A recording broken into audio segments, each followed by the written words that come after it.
Seja bem-vindo ao episódio 20 do podcast Ninho Narrativo. Hoje vamos falar sobre um assunto que é muito recorrente aqui, mas muito recorrente, porque é um assunto que nós gostamos demais. Literatura, hábito de ler. Não é literatura que é a literatura da escola, não. Não, falando de literatura, assim, uma coisa mais... aquela com molho. Pois é, aquela literatura com molho. Vamos falar sobre algumas coisas que estão acontecendo aí, né? Alguns bastidores. Fica aí a dica do que nós vamos falar aqui. Né? Então, hoje o assunto, voltamos à literatura. E antes de começar, é óbvio, se você ainda não me conhece, eu sou o André, sócio fundador da Anjo Comunicação, e se você me conhece, eu também continuo sendo André. Mesma coisa, não muda nada, né? Mas é isso. A Anjo Comunicação é uma empresa de comunicação e narrativas. Nós criamos narrativa, nós ajudamos você a se posicionar, te ajudamos a escrever melhor, a falar melhor, a ser um melhor comunicador. Pois é, e para saber mais sobre nós, você entra no site www.anjocomunicação.com.br e lá você vai encontrar tudo a respeito da nossa empresa e de quem mais? Aqui, ó. CopyJ, o único CopyJ do mundo, meu sócio, amigo, companheiro, seja bem-vindo. Muito obrigado, é uma honra gravar esse 20º episódio, já tem tempo, né, cara? A gente começou esse projeto em 2023 só com uma ideia e um sonho, né? Eu lembro que a gente começou a procurar os estúdios, os lugares para poder gravar, e a gente entrou aqui, eu falei, nossa, tem que ser esse lugar por conta da mesa de madeira, cara. É isso. Falei, eu tô apaixonado por essa mesa, eu consigo ver a gente gravando, eu escrevendo em cima dessa mesa, e aqui estamos 20 episódios depois. 20 episódios depois, muito bem. E agora chegou aquela hora que você adora, né? Pois é, nós temos hoje 2 convidados muito especiais. Eu vou começar pelo meu xará. Pois é, teremos nesta mesa, no episódio 20, 2 Andrés. Então você já sabe que o episódio vai ser tipo assim... porque 2 André juntos não vai ter muito o que falar. Só que não é qualquer André. Doutor André Ferreira. Ah, não, doutor André Ferreira. Respeita, arrasou. Doutor André Ferreira, médico formado em uma universidade federal aqui no Rio de Janeiro. E eu vou ler um pouquinho sobre ele. Ó. Toda mudança em sua vida para ser aprovado em medicina veio com a leitura. Aí, ó, foco, hein? Porque ele tinha muita dificuldade quando era criança em ler e escrever. Mas sempre foi estimulado. E no mundo do cursinho... teve que ler ainda mais para conseguir a tão sonhada aprovação em medicina. Doutor André Ferreira, seja muito bem-vindo ao podcast. Me responda de cara assim, ó, pé na porta. Por que nós te convidamos? Prazer. Então, acredito que vocês tenham me convidado porque a gente se conhece por causa da Thaís. Thaís é uma amiga. Ele tá nervoso demais, olha, cara. Thaís é uma amiga que eu fiz, né, pela vida, né? No cursinho, para entrar pra faculdade. E já são mais de 10 anos de amizade, enfim. Nos conhecemos por causa dela e o que nos une muito hoje também é literatura, falar sobre literatura, trocar experiências sobre literatura, e, enfim. Como nossas vivências se misturam, como nossas histórias se misturam. E é isso, acho que boas amizades trazem mais boas amizades e bons encontros, e acho que esse também é um bom encontro, que esse outro bom encontro me trouxe. Muito bem, então E só para complementar isso, eu queria deixar que eu nunca faço isso, né? Mas o André... Não. Nossa! Não, Ele nunca me interrompe. Ele interrompeu, eu te interrompo sempre. Eu tô Você falando morreu? quebrar... Tô gelado, né, cara? Tô gelado. Tá todo mundo tenso. 2 Andrés na mesa, a gente fica Tá tenso. desfalecido, É bom, A né? gente fica tenso. Mas quebrando um pouco o protocolo, o André, pra mim, foi aquela pessoa que batia o olho e eu gostei. Sabe? Aquela pessoa que, cara, você olha e você tem alguma coisa que você tem que aprender com ela. Tem alguma coisa ali que tem pra sair. Então, quando o André chegou, eu já abracei e dei um beijo no rosto dele. Pra tipo assim, cara, eu quero que você saiba que eu não sei o que vai acontecer. Mas eu sei que eu quero estar perto de você. Então eu sei que a partir dessa obra aqui, você tem alguma coisa pra poder ensinar pra gente. Não sei o que, cara, mas eu tô doido pra aprender com você. Tô ansioso. Até eu fiquei com medo agora. Eu acho que eu vou levantar da mesa, André. Acho que eu vou embora. Vamos tomar um café ali fora, né? A gente deixa essa mesa aqui. Então, a nossa outra convidada, que todo mundo já falou dela, você já conhece, por quê? Porque Thaís Primo Marques, acertei? Acertou. Eu só chamo ela de Primo só para usar, mas Primo Marques estrategista de mídias sociais e uma das fundadoras dos Bastidores Literários, que é um clube de leitura que foi pensado para pessoas que entendem que a leitura é a verdadeira forma de mudar não só a sua comunicação, mas a sua vida. Fala bonita, Thaís Coimbra, hein? Porque nós te chamamos pela segunda vez. Então, eu acho que a primeira vez o pessoal gostou e pediu bis. Mas, pensando por que vocês dois me chamaram, eu acho que é porque a gente compactua muito da nossa visão de mundo e o quanto as leituras trazem profundidade para a nossa vida. E vocês dois são pessoas que acreditam na profundidade, então por isso que eu tô aqui. Acreditamos na profundidade. As pessoas começaram filosóficas, né? Respeita! É outro nível. Aqui é nível linho narrativo. Nível narrativo, é isso. É outro Prata da nível. casa. Pois é. Estamos falando sobre leitura, sobre literatura. A literatura, como ela é ensinada nas escolas, é chata. Vamos combinar que assim, né? Parece que é um peso que jogam nas nossas costas. E aí, quando eu li aqui, tinha muita dificuldade quando criança em ler e escrever. De onde é que veio essa dificuldade? Trauma? Ou era uma obrigação que você não gostava? Ou você não entendia? Ou as obras eram chatas demais, tinha nada a ver com você? Cara, pois Conta pra gente. Enfim, eu não sei se é o contexto, que eu era uma criança de pais separados e tinha mais 2 irmãos dentro de casa. Não sei se era uma criança tentando chamar a atenção de alguma forma, algo do tipo. O fato é que eu tinha essa dificuldade. Assim que eu tava ali no CA, né, a alfabetização agora é 1º ano, né? Os nomes vieram mudando. Eu fiz CA também. Quando eu tava no CA, eu já comecei a apresentar essa dificuldade, assim, tipo, de não ter destaque em relação aos meus amigos, tipo, todos liam muito mais fluidamente, eu ainda era travado, tava ali nas sílabas ainda, essa divisão meio difícil. Mas em casa eu sempre fui muito bem estimulado, sabe? Até na minha formatura eu consegui ler uma apresentaçãozinha lá, uma coisa meio robotizada ainda. Na primeira série, minha professora passava mal, reclamando com minha mãe e com a minha irmã dessa minha dificuldade, mas é isso, elas perceberam essa falha e me incentivaram muito dentro de casa. A minha irmã enfim, de 6 em 6 meses, assim, pedia pra gente ir numa livraria, pra ela comprar um livro pra ela, e se minha irmã comprava, eu também tinha que comprar um pra mim. E nessa eu fui estimulado a ler umas coisas de menino, assim, tipo Diário de um Banana, essas literaturas mais fáceis, uns gibis, umas coisas assim, e aí eu comecei a desenrolar. Teve aquele clássico Menina Bonita, Laço de Fita na escola, que também achei interessante, porque era uma coisa ilustrada. E aí eu fui crescendo e me desenvolvendo nessa, até que eu cheguei no ensino médio. Aí vem essas literaturas um pouco mais, que a gente acha rebuscadas, mais difíceis, assim, quando você tem 15 anos, né? Veio Machado de Assis, veio Jorge Amado, enfim. E eu tinha uma professora que ela era um pouco mais descolada, assim, e ela entendia que na nossa geração a coisa ser mais visual pode atrair mais a gente. E tinha lançado recentemente aquela série Capitu, da Globo, com a Maria Fernanda Cândido, acho. E, enfim, o elenco é maravilhoso, a produção da série é muito interessante. Eu assisti a série e me deu vontade de ler o livro. Aí eu quis ler o livro e aí eu comecei a ler esses livros que para mim, na época, era uma linguagem muito diferente da minha, era muito distante do que eu ia compreender, mas eu comecei a ler, ser interessado e compreender mais. E assim passei por todo o ensino médio, aí chegando no cursinho eu também tive que fazer algumas provas de São Paulo, me interessei em fazer prova de São Paulo, e aí vieram literaturas mais diferentes ainda, veio uma literatura a qual vamos falar hoje, veio... Que surpresa.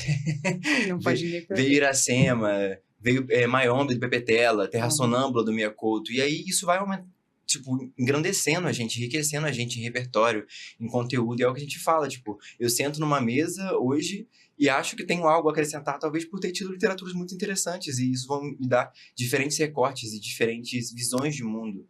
Isso é muito enriquecedor. E é isso, então, de um menino que teve dificuldade de aprender a ler e escrever no começo, hoje uma pessoa que gosta muito de ler, uma pessoa que gosta de escrever e gosta de conversar com os amigos sobre, acho que a literatura tem esse ponto de virada na minha vida, assim, sabe?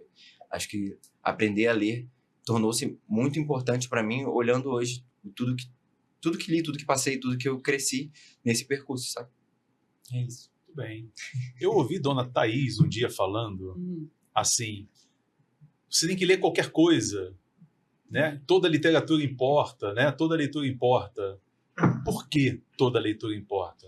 Porque se a gente definir um ponto para a gente começar, talvez o ponto que você comece com as suas vivências, com o que você viveu na sua história, vai ser totalmente diferente do meu. Então, se eu defino um ponto como crucial para começar, às vezes não vai ser uma coisa que eu vou gostar naquele primeiro momento e eu vou desistir. que é o que acontece muito. O André trouxe essa questão da escola. Eu sempre falo nos clubes que a gente tem de leitura no Bastidores, eu nunca fui a aluna mais inteligente. Às vezes as pessoas olham hoje e falam, nossa, você sabe se comunicar, nossa, você fala bonito e tal. E eu nunca fui essa pessoa, eu nunca fui aluna nota 10. Porque normalmente acontece muito de muitas pessoas que, não, minha mãe, quando eu dormia, lia um livro pra mim, muito bonito e tal. Não, lá em casa minha mãe é pedagoga, minha mãe sempre incentivou a gente a ler, mas eu nunca fui aquela aluna, eu copiava trabalho de literatura. Eu não era aquela aluna exemplar na escola. Mas com o tempo eu vi o quanto mais eu lia, melhor eu me comunicava, melhor eu me portava, porque também não é só uma questão, não para na comunicação, para em tudo que a gente faz. Numa conversa que você vai ter com alguém, numa entrevista de emprego, em tantas outras coisas que vão te acrescentar. Então, por que qualquer livro importa? Porque se eu falar com você que você tem que ler 100 horas de José de Alencar, talvez você vai achar um porre. E nunca mais você vai pegar um livro para abrir. Mas se eu te falar assim, André, pega uma capa, vê um livro legal e tenta começar a ler ele. E você termina esse livro, a sua tendência de ir para o segundo é muito maior do que aquele que você não teria ido antes. Que você leu só por obrigação, porque alguém falou que você por precisava obrigação. ler. Que é o que acontece na escola, né? Sim. Que a galera para. E tem essa ditadura também, tipo, você começou um livro, você tem que acabar ele. Cara, às vezes Você pode aquela desistir. literatura só atravessou a sua vida até aquele ponto ali. Vamos Total. seguir pra outro, que às vezes vai ser mais prazeroso. Às vezes o mesmo autor, mas um outro livro, uma outra obra te leva muito mais. Sim. Então eu concordo com isso, que toda leitura importa. Porque Eu já tive muitos livros assim. tira a gente da estaca zero. Você tava lendo aí, não, chega. Isso aqui não dá mais e vai embora, e tá tudo bem também, né? Tudo bem. Porque não tem essa obrigação de você, vou ter que ler. Comecei, eu tenho que terminar. Tá escrito aonde? Exatamente. E você Que pode lei é encontrar essa? com aquilo também em outro momento. Aquele Momento livro em de outro vida. momento caiu da sua estante e fala assim, cara, muito tempo que não leio, deixa eu Sim. olhar isso de novo. Reler livros eu acho que é uma coisa interessante também. Acho que você falou disso no TikTok essa semana. Falei. Foi ela falando de, cara, qual é o problema de você ler de novo um livro? Você tá perdendo tempo? Você tá perdendo alguma coisa? Cara, você sempre aprende uma coisa nova lendo de novo. Porque você não é a mesma pessoa, né? Sim. Falamos sobre isso já uma vez, várias vezes aqui sobre Heráclito, né? Uhum. Não é porque você não é a mesma pessoa e o livro não é mais o mesmo livro, porque a primeira vez que você leu, você duvida que você tenha alcançado o que o autor quis dizer. Você viu que... E agora você já é outra pessoa, né? E então você já está lendo com uma visão diferente, né? Com uma vida até diferente do que você tinha. A primeira vez que você leu, acho que todo mundo deve ter lido, sei lá, Dom Casmurro com 15, 16 anos, e quando você lê com 30, 40, 50 anos, é outro livro. Aí a pessoa fala, eu já tinha lido isso aqui? A pessoa que você nem nunca leu aquilo ali, porque é completamente diferente, né? E para você, leitura, o que é, onde entra isso aí na sua vida? Leitura, para mim, é uma via de salvação, porque diferente de muita gente que cresceu, nossa, eu cresci na cidade tal, eu tenho esses amigos desde o colégio, cresci nessa casa, tenho essa galera, eu nunca tive. Então, a literatura, para mim, foram esses amigos que eu não tive, irmãos que eu não tinha com quem compartilhar. Então, eu fui muito formado pelos livros que li. Então, a solidão que tinha na minha infância e na minha adolescência começou a ser preenchido por mitologias, histórias, contos, poesias que foram mais ou menos desenhando quem eu queria ser. Porque se eu vi um personagem num livro que eu gostava, poxa, eu gosto dessa característica dele, é uma pessoa educada, então eu quero ser como ele. Esse aqui, ele é determinado, eu quero ser determinado também. Aí eu fui entendendo, encontrando nos livros alguns traços que isso aqui eu quero pra mim, isso aqui eu não quero, eu quero ser esse tipo de pessoa, isso aqui eu não quero. Aí eu fui meio que tendo essa referência. Porque a referência que me faltou em casa de pai e de homem, eu encontrei nos livros e depois, posteriormente, com o Dindo. Ele, pra mim, se tornou essa referência paterna. Você tem uma história que eu acho muito interessante e sempre que eu puder eu vou pedir para você contar a história Qual? do livro que você não leu e tirou 10 na prova. Ah, eu gosto dessa história vamos lá, também. essa Essa história é é boa, boa, essa né? é boa. Mas se você Isso não aí você ouviu, já vê que ele era um copy desde sempre. desde né? sempre, desde sempre. cara, isso aí, ali eu percebi que eu era perigoso. Eu tinha capacidade pro bem e pro Que mal. eu era bom. Nossa, cara. Porque era uma atividade da professora de literatura. Ela falou, olha, cada um de vocês pega aqui um livro e aí no final a gente vai fazer uma redação. Leiam e no dia tal a gente vai fazer uma redação sobre ele. E é aquela, tinha 3 semanas para ler o livro. Aí a primeira semana eu enrolei, na segunda semana eu falei, poxa, depois na semana que vem eu pego 3 horinhas e mato o livro. Chegou o dia da prova, eu não tinha lido nada do livro. Aí eu acordei Clássico. desesperado, cara. Eu li as primeiras 5 páginas e as 10 últimas, 15 páginas do livro. Falei, cara, se ele começou o livro assim e terminou dessa forma, eu acho que eu entendi a história. Eu sentei, escrevi a redação, falei, cara, eu só quero não tirar um 0. Mas eu inventei. Falei, cara, eu não li nada, eu vou fingir que li, eu vou escrever aqui que eu amei não sei o que, desenvolvi o argumento todo. Aí chegou o dia da entrega das notas. A professora entrou com um calhamaço de provas e anotações embaixo do braço. Aí todo mundo naquele clima sepulcral, aquela coisa de luto. Ela sentou, ela bateu as provas assim, plaft. Falou, que vergonha dessa prova, gente. Eu não acredito que vocês fizeram isso comigo. Não acredito que vocês fizeram isso com vocês. Todo suado, nervoso. Todo mundo nervoso. Assim, todo mundo tirou nota baixa. Aí todo mundo começou a sorrir. Então todo mundo se... né? Já que é todo mundo cagado mesmo, tá tudo bem. Com exceção... Viu, mãe? Eu sou todo mundo. Sim, mãe. Com exceção de uma pessoa que surpreendeu. Uma pessoa que realmente leu o livro. Que estudou. Que se empenhou e escreveu uma das melhores redações que eu já li na minha vida. Falei, minha irmã, essa pessoa deve ser muito brava mesmo. Eu vou começar a ser amiga dela. Aí ela não revelou, ela foi distribuindo fulano, não sei o que. Fulano. Aí faltava eu mais 2 ou 3 pessoas. Aí quando ela chamou o meu nome, aí eu levantei, beleza. Não sou eu que tirei a nota boa, pelo menos, tipo assim, tá todo mundo ruim, tá numa maré vermelha, tá tudo certo. 10. Cara, ela levantou, me abraçou e falou, João, a sua redação foi maravilhosa. Inclusive... Olha, uma salva de palmas aqui pro João, porque meu sonho gosta, sabe o que? cara, Convidar a professora pra vir aqui. Eu acho professora, fundamental. Nossa, entendeu? não, espero que ela nunca veja essa história. Meu Professora sonho, Gilceia, gente, Gilceia Ferraz. vamos achar Se você conhece de onde ela dava aula? Ela dava aula na escola municipal, não lembro se era Coronel ele tá fingindo Corsino. que ele não lembra, porque ele tá com medo de Pois achar deixa ela. isso quieto, deixa o nome da escola pra lá. Professora Juscelia. Gilceia Ferraz. Por favor, entre em contato com o Ninho Se você Narrativo. conhece esta Nossa, pessoa, por favor, foi- entre em contato conosco, queremos entrevistá-la. Ela me adotou a partir daquele momento, porque ela começou a me indicar para competições, sabe aquelas coisas de Olimpíada de Matemática? Tinha alguma coisa de português também, eu não lembro o que ela me indicou, ela me mandou representando a escola. A única redação que eu não estudei, que eu não fiz nada, ela me mandou. Começou a me mandar para um monte de coisa, me indicar para aula extra, aula de não sei o quê. Ela tava certa. Não Enfim, levou ela enxergou, ela viu alguma coisa além.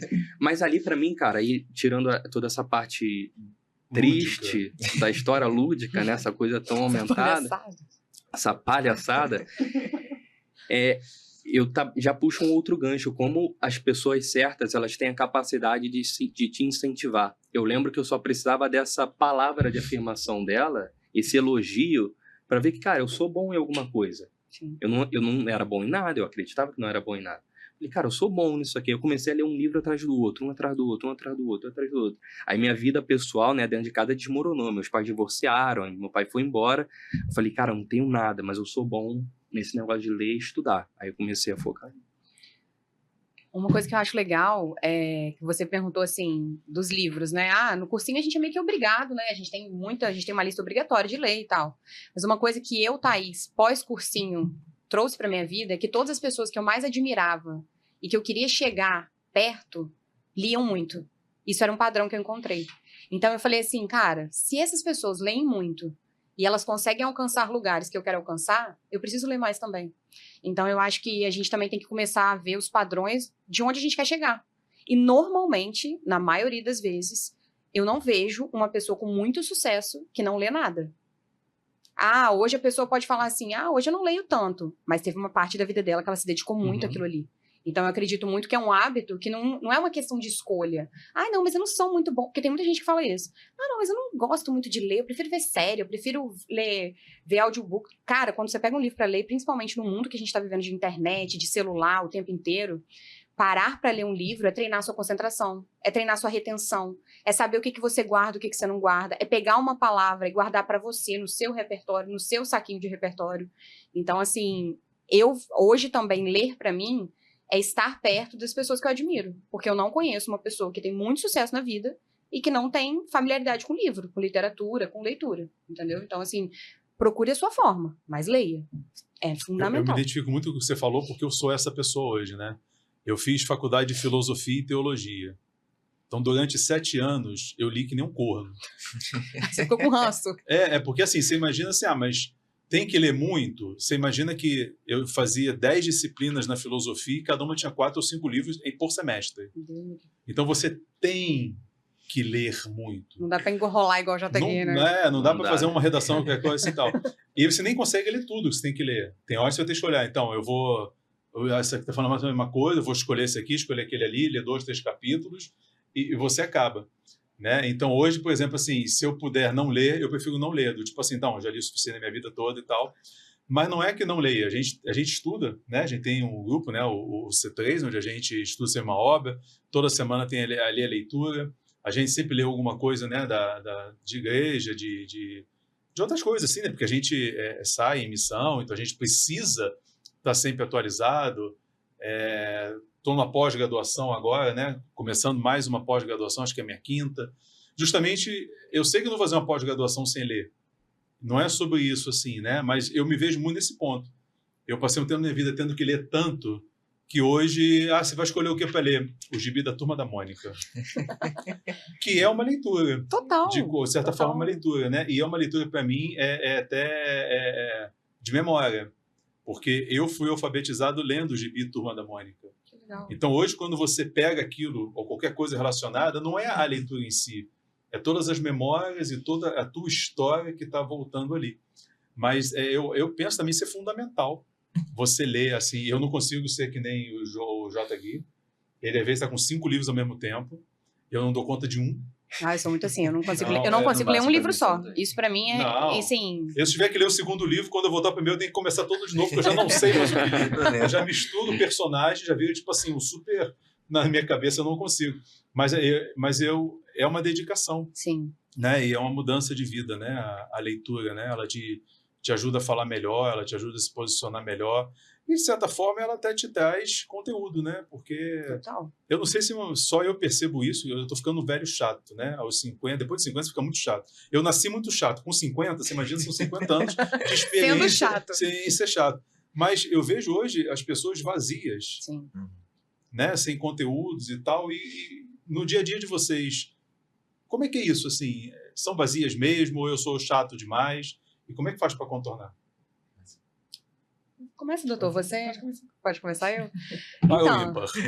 eu acho que a gente vai fazer um para o ímpar aqui. A minha questão toda que eu vejo hoje, principalmente trabalhando com a questão de trabalhar com especialistas em redes sociais, por exemplo. Você vê que a pessoa é muito boa em fazer aquilo que ela faz. Mas quando ela tem que pegar o que ela faz e mostrar para alguém como ela faz, ela trava. Porque uma coisa é ser muito executora, outra coisa é eu te ensinar como eu executo. Nem todo mundo tem... E as pessoas levam muito pro lado do dom também, eu acho isso muito perigoso. Não, porque eu tenho dom de ensinar, eu não tenho dom de ensinar. Não, a leitura pra mim é algo igual a academia. É treinável. É um hábito que você vai treinar. Você vai ser bom o tempo inteiro? Claro que não. Por isso que a gente tem um lema no Bastidores que a gente fala, leia 10 páginas por dia. Você não precisa ler um livro inteiro, lê 10 páginas. Lê 10 páginas, o último episódio que eu vim aqui, a gente falando sobre essa questão. Lê um conto, lê algo. Não começa por aquele calhamaço de livro pra falar que leu. 100 anos de solidão, né? Você não vai chegar nem no quê? primeiro ano. lendo. Tem até um livro, 100 livros que você tem que ler antes de morrer, eu acho que é alguma coisa assim.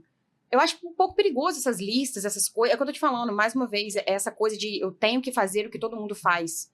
Não, você tem que fazer o que dá certo pra você, mas você tem que fazer alguma coisa. Não fazer é um problema. E é muito fácil quando as pessoas falam assim, o mercado tá saturado. Eu não acho que o mercado tá saturado. Sou totalmente contra essa frase. Porque é muita gente ruim, André. Muita gente ruim. Muita gente ruim. Muita gente que não sabe se comunicar. Muita gente que tá pegando resumo de livro no chat GPT. É nítido quem leu o livro e quem não leu. Isso aí desde quando o mundo é mundo, desde a época do trabalho de literatura. Desde a época da redação. Desde a época da redação do JG. Só que assim, a gente sabe que ele sempre teve algo diferente para a leitura e para a escrita. Mas se você não tem, se você é uma pessoa normal como eu sou uma pessoa extremamente normal, extremamente à média. Não sou uma pessoa superdotada, muito inteligente, nada disso. Mas eu sou uma pessoa extremamente esforçada. E sempre o esforçado vai vencer o talentoso que não faz nada. Então eu acredito muito nessa frase. Você não tem que ser o melhor, mas você tem que se esforçar para ser o melhor. Então, assim, faz diferença sim. Se você quer ser a pessoa que senta na mesa, tem repertório para conversar sobre qualquer outra coisa, leia. Você pode ser o mais feinho, mas se você é a pessoa que sabe conversar, você tá na frente, gente. É verdade, pra tudo. Pra atendimento. André com certeza vive isso no consultório diariamente. As pessoas querem ser ouvidas. E pra você ouvir uma pessoa, você tem que ter um mínimo pra conversar com aquela pessoa. Senão, Sim. não é Você pode ser feio, mas é só apagar a luz, né? Fica todo igual, né? Dá jeito. Mas se você for conversar, você já tá no meio do caminho, nada. Mas eu concordo que essa intenção é o que muda essa questão que a gente estava falando de superficialidade, de profundidade. Se eu tenho essa intenção de enfim, ser melhor no que eu faço, de procurar estudar sobre isso, de procurar literaturas que vão me ajudar nisso, ou também só o fato de você, enfim, ter algum repertório já te tira desse mesmo lugar, desse lugar de, enfim, que até estava falando de... Já comecei a gaguejar. Fiquei nervoso que eu lembrei que tá sendo gravado. Finge que você não tá gravado. Sei. Mas tira desse lugar do superficial. Acho que é isso. Vou falar. Ficou nervoso. Ficou muito. Calma. Vou fazer uma pergunta fácil daqui a pouco pra você, tipo assim, né? Eu tô com dor de garganta. Eu acho que ele vai desenrolar. Ele vai ficar mais tranquilo. Até a gente tava falando desse negócio também em consulta, a gente... como é diferente, a gente tava conversando também antes de começar o episódio, como é diferente como isso pode ser diferente no meu trabalho. A gente segue uma médica que é a Ana Cláudia Quintana Arantes, que escreveu A Morte, um Dia que Vale a Pena Viver. É a nossa musa inspiradora, a musa master. Beijo, Ana Cláudia. Ana Cláudia, você tá vendo esse podcast? E nas palestras dela, nos livros dela, todo o espaço que ela tem, ela fala sobre isso, de como você ouvir a pessoa já é o que as pessoas objetivam mais numa consulta, numa troca, numa conversa. É isso, você sentar e falar assim, oi, o que tá acontecendo? Me conta essa história, como você tá? Ponto, uma pergunta aberta. Ela fala pra sempre abrir com uma pergunta aberta. E essa pergunta aberta, cara, tipo, pode mudar os rumos do tratamento daquela pessoa, da saúde daquela pessoa, de como a pessoa vai encarar a vida e o cuidado dela dali pra frente. E lendo a gente descobriu isso, e convivendo com pessoas que têm essa profundidade, a gente descobre isso, que às vezes a pessoa quer ser ouvida e todos os sintomas dela, ela pode estar somatizando muitas coisas. E, na verdade, a dor de garganta dela pode ser por um mau hábito que ela vai te contar porque ela vai estar conversando contigo, entendeu? E é isso, acho que deixar esse canal aberto na conversa, na discussão, ajuda muito no meu dia a dia, por exemplo, na minha prática clínica e por aí vai.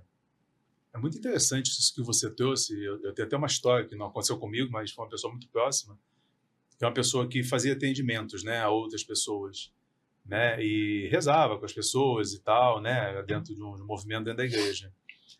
E tinha uma pessoa que ninguém queria atender, porque é tido como difícil, que não sei o que e tal. E aí, não, mas eu vou atender. Eu amo essas pessoas difíceis. Aí sentou assim, a pessoa sentou aí, elas ficaram meia hora em silêncio. E aí a pessoa começou a chorar. Ela falou assim, você acredita que eu tenho 60 anos de idade e nunca ninguém me deu meia hora da sua vida? Olha só. Ela abraçou a pessoa e foi embora. Olha só. Ela só precisava de alguém que desse atenção a ela. Né? Agora, se esta pessoa que está atendendo ela não tivesse uma base, estudos, né, literatura, não soubesse realmente o que está acontecendo, seria só mais um para depois reclamar dela, pessoa chata, que não sei o que e tal. Né? Então, quando você dá essa abertura, né, através de toda essa experiência, né, para atender o outro, né, e transformar todo o teu conhecimento em serviço ao outro, né, a gente consegue fazer essas mudanças, né? Eu entendo que no meu ramo também, tipo, a gente estava falando sobre mercado estar saturado e tudo mais, trabalhar na saúde pública, por exemplo, às vezes é uma coisa que demanda muito da gente. Por exemplo, quando eu fiz o estágio na Clínica da Família da Rocinha, é uma agenda que é muito extensa, assim, tipo, são poucos horários para a quantidade, para o tamanho daquela comunidade, sabe? Por mais que cada equipe esteja responsável por 3, 4 mil moradores da comunidade, ainda assim parece ser pouco. E às vezes você não tem tempo de fato para entrar na profundidade que às vezes aquele caso merece, mas às vezes é uma consulta que você faz tentando buscar e esse ponto, essa profundidade já muda muito. Tinha uma senhorinha que eu atendi, não posso falar o nome, que era tratada como se fosse essa pessoa que é um pouco mais difícil, mais complicada na forma de lidar, porque ela é um pouco mais reativa e tudo mais. Aí ela caiu para que eu fosse atender ela, e quando ela veio, eu só escutei. Tipo assim, a queixa dela não me fazia sentido. Então eu falei assim, cara, deixa eu escutar o que ela tem a dizer, porque a queixa principal já vem pra gente ler no consultório. Deixa eu chamar ela pra te ver. Quando eu chamei, ela começou a falar, eu falei, me mostra essas coisas, me mostra esses papéis, o que você tá trazendo nessa sacola? Sempre tem uma sacolinha, né? Sim. A sacolinha é clássica. mágica. E, cara, a resposta, a maioria das vezes, está dentro da sacolinha. Abri aquela sacolinha, abri os exames, li os laudos. Eu entendi que a queixa que ela tava falando não fazia sentido porque ninguém avisou ela. Ela achou que tinha um catéter saindo pelas costas, sendo que aquele catéter não ficou nela. Tipo, era o ponto que deram nas costas dela de um outro procedimento que incomodava ela, e ninguém parou para explicar que era o ponto que estava repuxando, e depois de um tempo aquele sensação de repuxar ia passar, e não era o catéter saindo. Tipo, tá tudo bem, calma, vamos conversar sobre outras coisas, outros problemas. Dali eu já solicitei um outro exame de laboratorial para fazer, pra gente regular outros 1000 problemas que ela tinha. Então, tipo, por parar e ouvir, a gente mudou o rumo do cuidado dela, sabe? E isso é muito importante. Se eu não tivesse passado por essa leitura da Ana Cláudia, talvez eu não fosse a pessoa atenta a parar, ouvir, sentar e querer entender, querer abrir a sacolinha dela. A caixa de Pandora dela era uma sacolinha de plástico. E eu abri e a gente pôde mudar muito tudo que seguiu dali pra frente. Tem um livro que eu amo, do Tomás Briot, que é Escutatória. Gente, a arte de ouvir é tão importante quanto a arte de falar. Porque às vezes a gente lê muito, a gente acha que sabe muito. Quanto mais eu leio, mais eu sei que eu sei menos. Eu sei nada, eu tenho muita coisa pra aprender ainda. Socratizou agora ela, né? Mas é total isso, assim. E eu acho muito perigoso também, às vezes, eu vejo muito isso. Existe um movimento na internet muito dessa coisa de, não, você tem que ler tais livros pra você ser culto. Por isso que o Bastidores, uma das culturas master do Bastidores é parar com isso. Não, toda leitura importa. Não são só os clássicos, não comece pelos clássicos. Ah, não, você só é bom leitor se você leu Machado de Assis. Você só é bom leitor se você leu Jorge Amado, Capitães da Areia. O André ia fazer o quê? Se jogar. Eu sou um péssimo leitor. Entendeu? Até porque esse é o único livro dele que eu não gosto, mas tem que ler esse. Amigão, a gente vai ter um problema muito sério. Não, às vezes você pega um livro, pega uma Turma da Mônica. Pois é. Sabe? Então, assim, ler alguma coisa. O escutatório, ele traz muito isso, essa questão da importância das boas perguntas. Mas você só vai fazer boas perguntas se você tiver repertório pra isso. Sim. Tudo, no fundo, volta pra um livro. Você tem que ler pra você fazer boas perguntas. O Jota traz muito sempre a narrativa dele, que é tudo sobre histórias. Todas as pessoas têm uma história pra contar. As pessoas que eu mais aprendi na minha vida, a minha mãe tem uma madrinha que ela não tem, tipo assim, estudo nenhum. Acho que ela parou na 4ª série e tal. Cara, a história de vida dela, as coisas que ela já me ensinou, as coisas que ela já fez. Nossa, é um repertório de vida que eu penso assim, é só alguém parar pra escrever essa história. Que isso vai mudar toda a leitura de alguém que lê lá na frente, né? Então, assim, todo mundo é um livro aberto. Eu acredito muito nisso, assim. A gente é um livro aberto que a gente está sendo escrito. Então, se a gente começar a ver tudo como uma oportunidade de ganhar repertório, é algo muito grande. Então, assim, eu tenho dificuldade para me comunicar melhor. Pensa num livro para te ajudar nisso. Eu preciso ler aquele livro, como me comunicar melhor? Talvez não. É começar por uma história, uma boa história. Bons fofoqueiros são bons contadores de São os história. melhores. Né? E uma os grandes autores, eles são bons fofoqueiros. Perfeito. Né? Um dos maiores fofoqueiros da literatura brasileira chama-se Machado de Assis. Inclusive que o J. Gui adora, né? Adora. Mas é uma fofoca dele. Ele tá muito quieto, vamos colocar ele pra falar um cadinho. Não, eu ia fazer uma pergunta pra você, daquelas assim, você tá numa mesa, é mais importante você falar ou você fazer a pergunta certa para que o outro fale? É uma pergunta muito boa. Meu nome é Meu nome é André, fala. Meu nome é André, pô. Aqui, ó. Olha o lado aqui da mesa, André. Resolvido. Eu nem acredito nessa ideia de fazer a pergunta certa, não, porque todos nós, naturalmente, somos inclinados ao nosso próprio umbigo. Muitas vezes nós supomos que as pessoas sabem o que nós estamos sentindo, passando e pensando, e nós partimos desse ponto de partida, que é o eu. Então, quando nós estamos à mesa, se você for capaz de fazer silêncio por 2 minutos, as pessoas vão falar sobre o que é importante para elas. Se estiver atento, é só ouvir.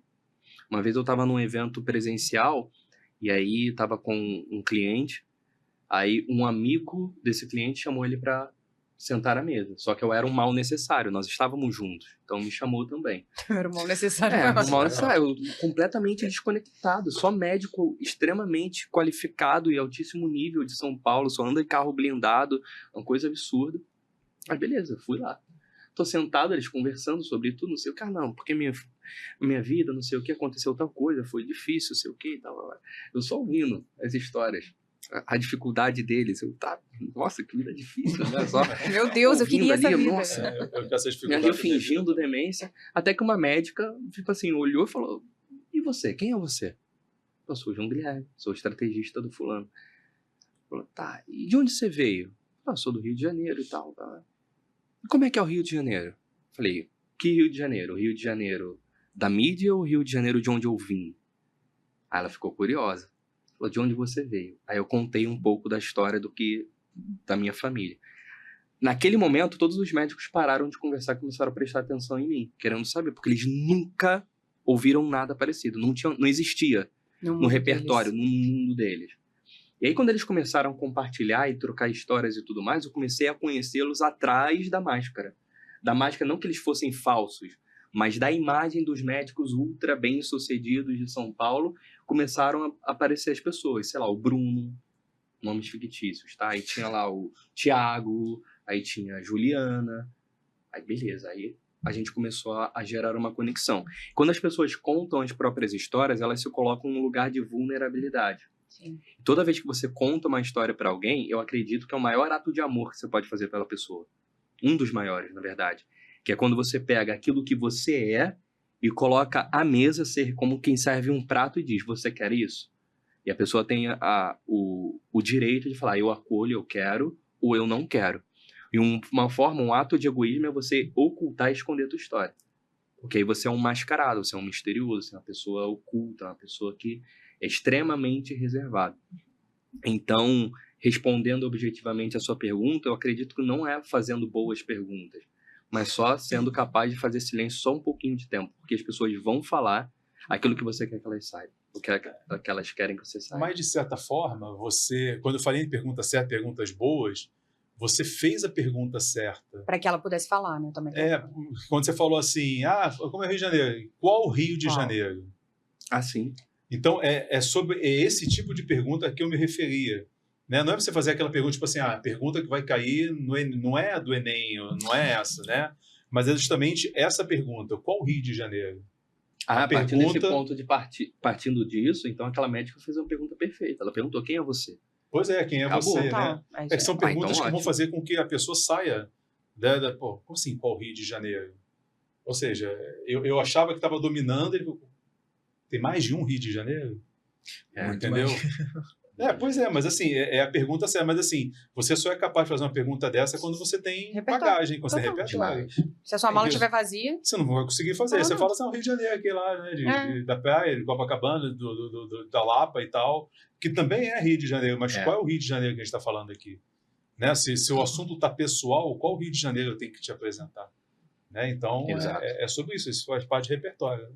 Não, demais. Repertório é o superpoder do pobre. É uma coisa que, tipo assim, se você não nasceu rico, e rico não tô falando rico que tem alguma herança, tem alguns apartamentos, alguns imóveis, investimentos herdados do pai.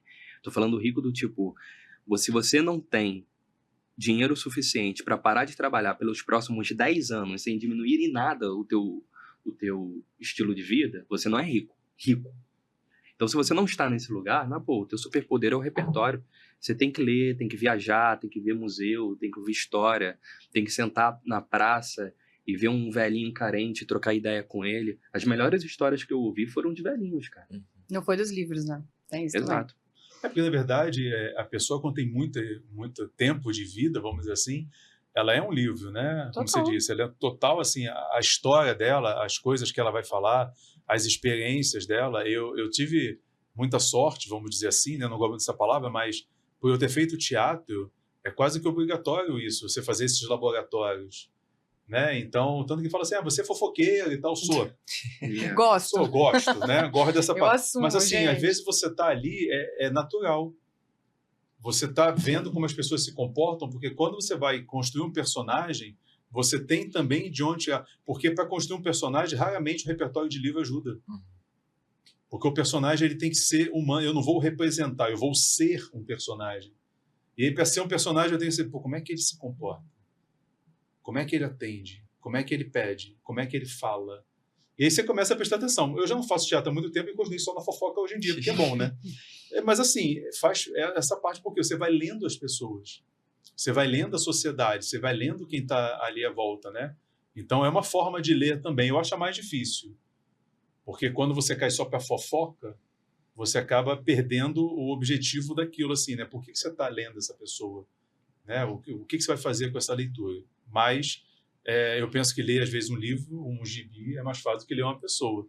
Mas faz parte, é uma leitura também, né? É uma leitura. Sobre isso de fofoca, você estava falando, estava lembrando que eu dei a sorte também, você não gosta da palavra, mas eu também dei a sorte de ter 2 avós que são muito bons contadores de história, mas suas próprias histórias, sabe? Tipo, minha avó, ela nasceu em Minas, veio para o Rio, foi professora, Adorava falar como ela conheceu meu avô virou político, como que eram os comícios, como que era tudo isso. E eu ficava vidrado ouvindo as histórias da minha avó, contando cada uma dessas. Aí na velhice as histórias começam a se repetir um pouco mais. Mas como que é gostoso, sabe? Ouvir de novo, ouvir um outro ponto de vista, uma outra memória dela. E meu avô paterno contando de como era quando ele era gerente na usina, como que Ururaí, que é o lugar que eu nasci, mudou bastante, que era tudo em volta. Qual é o nome? Ururaí. Respeita, de posso- Ururaí para o Eu mundo. nem posso falar esse lugar porque eu não falo o R direito, né? Então, Ih, Paulo, você tem que falar. não, Gente, até o final É ele um vai falar. distrito que fica na você nasceu BR-101. onde? Qualquer lugar. Sim, Ururaí, fala aí. É porque eu sou de Campos, a cidade é Campos Goytacazes, mas Campos, Ururaí é um isso. distrito que fica ali margeando a BR-101. Aí tinha uma usina ali, meu avô já trabalhou nessa usina durante muitos anos, ele vivia viajando, assim, cada hora trabalhando em uma usina, falando de Poço Gordo, trabalhando de Ururaí, por aí vai. E aí, ali, ele comprou algumas casas, alguns terrenos, deu uma casa para cada filho, e ele contando como que era quando todo mundo morava na casa que era da usina, e como o lugar mudou, como que era o campo do União, que era o lugar onde ele jogava futebol, que ele foi técnico do União, que isso e aquilo. Então isso, dei essa sorte de ter a voz contando boas histórias, isso me fez uma pessoa que escuta melhor, me fez uma pessoa curiosa, me fez uma pessoa fofoqueira. Eu sou um fofoqueiro ruim, porque eu esqueço às vezes, tipo assim, cara, você vai me contar uma fofoca muito forte, aí quando você vai me contar de novo, eu falo assim, cara, eu já ouvi essa história. Aí eu lembro que eu já recebi essa informação. Mas eu adoro ouvir, eu escuto com muita empolgação. Quando a história me marca, eu lembro. Eu passo pra frente, sempre acrescentando um pouquinho, né? Porque óbvio, senão tem que não é dar um fofoqueiro. tempero, senão não é fofoca. Não é fofoca. Mas eu sou um fofoqueiro ruim às vezes porque eu esqueço. Mas é isso, eu acho que eu ser curioso vem muito também de ter a voz de bons contadores de história. Isso me deixa... Não, e o que você estava falando sobre ser artista e tal, as maiores crônicas, os livros que são mais famosos, assim, são de bons contadores de história. Uhum. E que identificam as mazelas humanas. Sim. É onde vai tocar na dor, né? É onde a pessoa lê o livro e fala, nossa, isso aqui já aconteceu comigo. Sou eu. Nossa, isso aqui é meu casamento. Nossa, isso aqui, eu me sinto essa personagem. No Bastidores, a gente falava que o livro acabava virando uma desculpa pra todo mundo sentar e conversar sobre... Parecia terapia no final. Porque tava todo mundo se identificando com o personagem, se identificando... Com certeza vocês, pra fazer, pra atuar, é pra chocar a galera. É pra galera pensar assim, gente, eu sou assim. Tem que ser Nossa, isso aqui eu tenho que melhorar. Nossa, isso aqui... Então, assim, é muito legal a gente pensar que no final, como é tudo sobre histórias, realmente, boas histórias só vêm de bons contadores e de boas pessoas que tiveram repertório e experiência. Porque é o que eu tô falando, a madrinha da minha mãe que eu citei, ela é uma pessoa que não tem um repertório literal, mas ela tem um repertório de experiência, de vida, que é a dar um banho em um monte de gente. Então, assim, era aquela pessoa animada, era aquela pessoa que marcava. E foi muito engraçado que ela trabalhou por muitos anos na Cândido Mendes, lá em Campos dos Goytacazes. E ela, assim, era a pessoa que foi ícone. Por quê? Ela, olha só, ela era... Não é faxineira que fala, né? Ela fazia café, copeira, né? Copeira, ela fazia café. Só que o que acontecia, André? Na hora do café, os professores da universidade sentavam e relaxavam. Contavam da vida, contavam dos filhos e tal. E ela era aquela pessoa que ela gravava muito o nome da pessoa e o que a pessoa ia fazer. Ela é muito católica e ela falava assim, vou rezar pelo seu filho passar na prova. Aí quando a pessoa sentava de novo, a pessoa falava assim... tia Bel, eu tô aqui e tal, meu filho passou, que coisa boa. Então ela lembrava o nome das pessoas, ela lembrava a história das pessoas, e ela marcou, tipo assim, ela já ganhou várias menções honrosas e tal, ela foi um ícone na faculdade por muito tempo, porque ela era a tia do café, mas a tia do café que eu ouvia, a tia do café que tinha boas histórias pra contar. Então assim, nem tudo sempre vai ser sobre pegar o melhor livro, mas sobre ser um bom contador de histórias também. Porque não adianta nada, você lê um monte de livro também, e outra coisa que eu detesto, gente que lê 30 livros, mas você fala assim, na vida, na pessoa, não mudou nada na pessoa. E aí, os seus tempos? Tá, sabe, aquela loucura de começo de ano? Não, porque esse ano eu vou ler 150 livros. Tá, mas você se tornou um ser humano melhor? Pois é. Você se comunicou melhor? Você ganhou mais dinheiro? Você fez mais o quê? Nada, então não adianta nada. Pega os seus livros e queime, é melhor. Adoro essa parte. Entendeu? Essa parte você gostou, né? Depois da fogueira, pula na fogueira. Porque não adianta, não é sobre quantidade, é a qualidade do que você faz. Você pode ler um livro por ano, mas se esse um livro te tornar um ser humano melhor, valeu a pena. Falamos sobre bastidores literários. Agora eu quero que você fale sobre bastidores literários. O que vocês fazem nos bastidores literários? A gente faz tudo, né? Abra os bastidores pro povo. Então, o nosso clube de leitura nasceu de um evento de marketing que a gente voltou. E a gente tinha um livro do Jordan Peterson, 12 Regras para a Vida. É um calhamaço de um livro. E o Jordan Peterson tem uma linguagem muito, assim, complexa, vamos dizer assim. E eu falei, gente, vamos pegar esse livro aí, vamos ler uma regra por semana, vamos se reunir e vamos matar esse livro. É um livro ou um monstro? A gente tem que dar conta disso, né? Então a gente começou, o Bastidores ele começa de uma forma totalmente inusitada, assim. E ele vai se tornando um clube muito legal e diferenciado, porque ele coloca pessoas normais para pegarem um livro e saberem que elas podem terminar ele. Porque, volto no que eu tô falando, qualquer livro importa e qualquer pessoa é capaz de pegar um livro e ler. Não existe essa coisa de que, não, mas eu não sou uma pessoa que eu fiz faculdade. Eu não sou uma pessoa que eu... Gente, tinha gente que, assim... Tem uma menina, né, que é a Bruna, eu sou muito fã dela. Ela é plantadora de café. A cidade dela não chega, correio. Ela teve que pedir na cidade vizinha. E porque ela participou do Bastidores e começou a ler mais, ela começou a fazer um projeto com os outros plantadores de café, com o pessoal das escolas perto dela. Então, assim, o efeito cascata do que a gente faz com a leitura, sabe? Então, o clube, ele tem muito... o master do Bastidores é você formar pessoas que querem ler mais. Eu quero ler mais, eu quero ser uma pessoa que eu sento na mesa e eu tenho história pra contar. Então, assim, eu falo que o livro, no final, vira uma desculpa, porque acaba sendo uma sala de terapia, que todo mundo abre a vida, todo mundo começa a conversar um monte de coisa, e todo mundo vai contaminando as pessoas que estão ao redor com a questão da leitura. Então, o clube é bem legal, assim. Você quer participar do clube, André? Eu beber mais desse clube aí. Não, parecido um pouco com o que a gente faz no C3 também. Nossa proposta é diferente. Um pouquinho diferente. Então, conte também para que a gente possa juntar essas duas ideias. A gente está para um próximo passo aqui, que eu tenho uma super pergunta aqui na cabeça. Mas eu quero juntar duas coisas. O C3 foi um grupo de estudos que surgiu 3 anos atrás, porque no primeiro momento foi um movimento egoísta. Confesso. Eu sempre fui muito solitário, tipo, para tudo. Não de uma forma coitada, não é que faltavam pessoas, é que eu sempre valorizei muito estar sozinho. Eu fui descobrir recentemente que eu tenho algum traço na minha personalidade de melancólico, né? Dos temperamentos. Isso mexeu com a cabeça dele, gente. Nossa, uma semana cara, sem dormir. Eu fiquei triste. Eu chorei de raiva. Nossa, eu chorei de raiva. Bem melancólico. Chorar de Não, raiva, só um pouquinho, assim, não é muita Fechou coisa, a porta do quarto, escutou The Black, aquela coisa toda. E aí eu falei, cara, eu estudando um livro técnico, eu tenho o meu ponto de vista. Só que pessoas muito melhores que eu, estudando o mesmo livro, vão ter outros pontos de vista e a gente pode aprender. Eu posso aprender com elas, elas podem aprender comigo, a gente pode trocar. E aí eu tinha um pequeno grupo de alunos que eram bem próximos. Eu falei, vamos montar um grupo de estudos? Vamos. Toparam a ideia e toda semana a gente começou a reunir toda quinta-feira para poder ler uma parte de um livro e discutir o que aprendeu. Não tinha um professor, cada um compartilha aí o seu. E aí agora, 3 anos depois, o grupo está muito mais maduro, já estudamos várias obras diferentes. E só se confirmou a ideia, né, de que esse desejo não era só meu, é de outras pessoas também, que querem crescer, querem fazer parte de alguma coisa. Algumas pessoas vêm, outras vão, não ficam sempre, o grupo está sempre mudando, mas o importante é quem passa pelo C3 é impactado de alguma forma e leva para a vida alguma coisa. Então é bem essa a nossa proposta. A pergunta que eu queria trazer, assim, né, mais sobre isso é que eu sou de um tempo que não tinha internet, né? Existia esse tempo, acreditem. Não tinha internet, tinha celular, tinha nada, né? E existia já clubes do livro. Sério? Já existia clube dos livros, só que eles eram... alguém pensava, o livro do mês é esse, e existiam vendedores que iam de porta em porta vendendo aquele livro, assim, e tal. E, a partir disso, algumas pessoas que faziam parte desse clube do livro, elas também se reuniam para discutir sobre o livro que elas tinham, né, comprado, né, e lido e tal, né? Tinha gente que só comprava, botava na prateleira e tal. Mas a maioria das pessoas, né, realmente lia e tal, até porque não era barato, né? Então, a gente tinha essa ideia lá da década final de 70, anos 80 ali e tal, e hoje a gente vê esse clube do livro de uma forma muito mais democrática, vamos assim dizer, né? Hoje qualquer um pode participar de um clube do livro.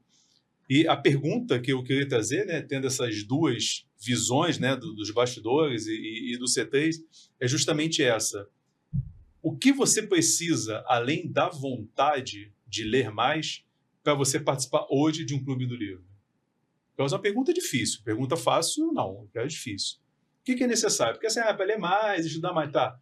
Além disso, o que é necessário para alguém hoje participar realmente de um clube? Não estar ali presente, mas participar realmente de um clube do livro.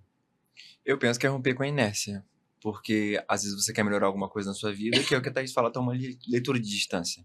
Então eu vou continuar na mesma, não tenho tempo para ler, não tenho tempo. Então é isso, acho que não é só querer, você tem que, é isso, eu vou romper a inércia e vou fazer algo, sabe? Acho que tem que ter essa força motriz. Pra mim é disciplina, né? Disciplina. Adulto faz o que tem que fazer, não é o que eu quero fazer. Ai, eu também queria, entendeu? Eu queria ser esse rico aí que você falou que é 10 anos, não tem que fazer nada. Eu acho legal isso, entendeu? Eu não tenho essa vida, então assim, deve ser ótimo, né? perfeito, né? A gente vê nos filmes, eu no caso não vivencio isso. Então assim, se você não é um superdotado ou uma pessoa que tem uma condição de vida bizarra, cara, você tem que se diferenciar. Então, ao meu ver, né, colérica que sou, não consigo ver outra alternativa a não ser assim, me forçar a ser disciplinada pra ser diferente. Eu não quero passar por esse mundo, eu quero deixar um rastro nesse mundo, sabe? Eu quero ser aquela pessoa que, assim, onde eu sentar, as pessoas vão falar assim, caraca, aquela menina ali tinha alguma coisa diferente. E que seja o meu repertório, né? É sobre isso. É sobre isso. Muito bem. Pegando um gancho do que a Thaís respondeu muito bem, é uma questão de disciplina. E para algumas coisas eu tendo a ser bastante rígido. E um relacionamento, ele é construído numa base de concessão. Você se apresenta como A outra pessoa como B.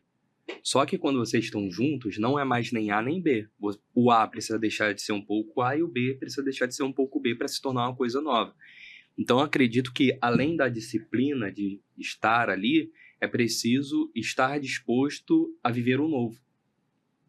Porque só quem se arrisca merece viver o extraordinário. Cara, essa é todo mundo aqui, ó. Pô, e aí você precisa estar disposto a, cara, muitas vezes, pô, não tô afim de ler essa semana, mas, pô, tem um grupo, eu vou me comprometer com o grupo. Isso é muito bom. Porque o grupo precisa do meu ponto de vista e eu preciso do grupo. E muitas vezes eu até peso nessa disciplina. Cobro mesmo o grupo. Gente, você tem que ler, tem que vir compartilhar, tem que ir, cara. Porque, cara, a gente tá ali junto pra, sabe, trocar e tal, e todo mundo crescer junto. Então, eu acredito que, além da disciplina, é a vontade de abrir mão um pouco da tua liberdade, em prol de algo maior. E aí, já emendando num outro ponto, para liderar um movimento literário, é preciso ter pulso, cara. Sim. É preciso ter pulso, porque as pessoas estão quebradas, estão carentes. Uma pessoa muito extremamente carente, que não sabe ainda, não tem o semancol, não tem o bom senso, ela vai matracar por 3 horas seguidas. Você precisa saber a hora, tipo, dar aquela podada, daquele, pô, agora vamos deixar o fulano falar. E ao mesmo tempo tem que ser líder. Líder no sentido de, cara, o líder nem sempre vai ser amado. Às vezes ele vai ser odiado, ele vai ser detestado. Mas a missão vai ser cumprida. Eu preciso liderar, estar à frente desse grupo de maneira que não precisa gostar de mim, mas vamos seguir essa direção. Tu vai ver que a tua vida vai melhorar. Não precisa me dar crédito nenhum, mas só vamos, cara. Sim. Tá tudo bem. Acho que... A gente tem um lema no Bastidores que ler junto é muito melhor do que ler sozinho. Eu amo essa frase, assim, porque o ambiente ajuda muito, né? Às vezes ler um livro, realmente, às vezes é chato. Você abrir um livro, tem muitos anos que você não pega um livro, abrir um livro sozinho e ler. Mas, cara, quando você lê junto, nossa, o André pensou sobre isso, nossa, eu não tinha parado pra pensar sobre isso. E ter aquele dia marcado, aquele horário marcado, faz com que você cumpra. Então, eu acho que quando você se coloca num clube de leitura, ou todas as atividades que você puder fazer com pessoas que estão tão dispostas quanto você vai terminar aquela atividade. Então, é legal procurar pessoas que realmente querem fazer isso. E você cria até na disciplina, nessa repetição, um senso de proximidade muito grande. Você se sente íntimo, se sente amigo das pessoas, ainda que as pessoas não te vejam assim. Por exemplo, eu não sabia que você odiava poesia. Eu não sabia, pô. Tinha amigo há 10 anos. 13. Eu sou péssimo com data, filho. Eu não sabia que você detestava. Agora eu acho que a gente pode deixar de ser amigo, né? Porque quem não sabe datas... Nossa, cara. Então, porque a poesia, pra mim, se ela não for musicada, ela é chata. Isso é porque você é muito sabe? artista. Mas assim, é algo muito pessoal. Eu não vou nunca... Sim. O pessoal me conhece assim, mas você vai ler Fernando Pessoa. Eu já li uns 10 livros dele. Eu conheço muita coisa, porque eu li, eu estudei e tal. Agora assim, eu vou agora ler um livro de poesia. Me interna, pelo amor de Deus, não vou. Eu vou te dar um livro de poesia de presente, André. Entendeu? E assim, e aí sabe o que vai acontecer com o livro de poesia? O dia que você assim, hoje eu quero ler uma coisa diferente, eu vou ler uma poesia.